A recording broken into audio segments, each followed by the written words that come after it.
How to fix Roblox age verification not working in 2026. So hey guys, in this video I'm going to be telling you about how you can fix your Roblox age verification problem in your computer. So in order to do that, you have to close Roblox first, and after closing Roblox, now you have to open Google Chrome. Once you do this, you have to click on these three dots and open settings. Now click on privacy and security and click on third party cookies. Once you do this, click on see all site data and permissions and search for Roblox. As you can see, once you find Roblox, you have to click on delete. This will delete all the cache files of Roblox. Now we have to repeat the same process, but not for only Google Chrome, but for the whole computer. Now you have to press Windows and R key at the same time. Once you do this, this dialog box will be opened, and now you search for percentage local app data percentage. Click on OK and search for temp folder.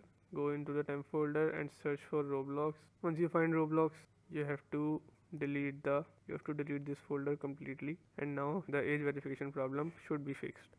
If the problem still occurs, make sure to comment down below so we can bring a detailed video on this topic. So yes, this is how you can fix your Roblox age verification problem. If you like this video, give it a thumbs up, subscribe, comment, and thanks for watching.